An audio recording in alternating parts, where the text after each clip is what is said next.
حسن پر اترانے والوں، حسن پر گھمنڈ کرنے والوں، بالوں پر اترانے والوں، جوانی پر گھمنڈ کرنے والوں، دولت پر اترانے والوں، یہ سب چھین لیا جائے گا۔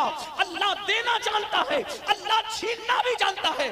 سن لو، پتلے کپڑے، آدھی آستین کے کپڑے، گلے کٹے ہوئے کپڑے، باریک لباس، بے دوپٹے کے گھومنا، ولیموں میں مردوں کے سامنے جانا، بے باکی کرنا، مردوں سے ناجائز تعلق قائم کرنا، اللہ اکبر، مردوں کے سامنے بے پردہ جانا، یہ سب تمہیں جہنم کا ایندھن بنا رہا ہے۔ اور سنو، آج کل کے مرد بھی نہ اپنی بہن کو روکنے تیار ہے، نہ اپنی بیوی کو روکنے تیار ہے، نہ اپنے گھر کی عورتوں کو روکنے تیار ہے۔ عورتیں تو گناہ کر دی، مہندی لگانے وہ کافروں تک، مشرکوں تک جا رہی ہے، بیوٹی پارلر تک جا رہی ہے، ولیموں میں بے پردہ گھوم رہی ہے۔ بلکہ اب تو حال یہ ہے کہ فلم اور سیریل دیکھنے کے بعد قوم کی بعض بیٹیاں، سب نہیں، بعض چند بیٹیاں جن کی وجہ سے پورا مذہب بدنام ہو رہا ہے، مذہب کی ہر بیٹی بدنام ہو رہی، بلکہ بعض بیٹیاں اتنی بے باک ہو گئی کہ وہ لڑکوں سے ناجائز اور حرام تعلقات قائم کرنے کے لیے تک تیار ہیں۔ بائک پر گھومنے کی لالچ، زیور کی لالچ۔ بھائی کو پتہ ہے، بھائی روک نہیں رہا ہے، کیونکہ بھائی خود اس بلا میں گرفتار ہے، وہ بہن کو کیسے منع کرے۔ باپ کو پتہ ہے، باپ بھی روک نہیں رہا ہے۔ ماں کو پتہ ہے، ماں بھی روک نہیں رہی ہے۔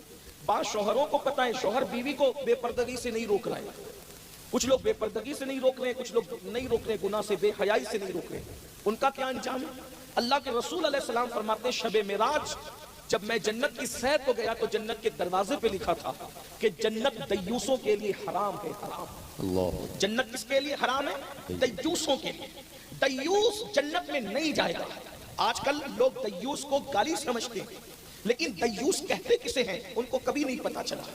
یہی جلسوں کی برکت ہے کہ آپ علماء کرام سے کچھ سیکھ سکتے ہیں اگر توجہ کریں تو۔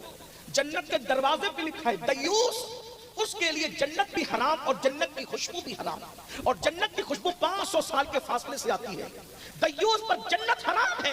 صحابہ نے پوچھا حضور دیوس کسے کہتے ہیں؟ دیوس کون ہے؟ تو آقا ارشاد فرماتے ہیں جس کا مفہوم ہے جس گھر کی عورتیں بے پردہ گھومیں، بے حیائی کریں اور اس گھر کے مرد منع نہ کریں، وہ دیوس ہے، دیوس۔ اللہ نہ ان کی نمازیں قبول کرتا ہے، نہ ان کی دعائیں قبول کرتا ہے، نہ ان کا فرض قبول کرتا ہے، نہ ان کا نفل قبول کرتا ہے۔ بولو آج یہ شکایت کرتے ہو کہ نہیں کرتے؟ مولانا ہماری دعائیں اللہ قبول نہیں کرتا، برسوں سے مانگ رہا ہوں نہیں مل رہا ہے۔ ارے اللہ تو دینے کا وعدہ کر چکا، ادعونی استجب لکم، مجھ سے مانگو میں تمہیں عطا کروں گا۔ اجیبوا دعوت الداع، اللہ اکبر، اللہ اکبر۔ وہ کون ہے جو فریاد کرنے والوں کی فریاد کو سنتا ہے؟ اس نے وعدہ کیا ہے مانگو میں تمہیں ضرور عطا کروں گا۔ پھر کیوں نہیں دعائیں قبول ہو رہی ہے؟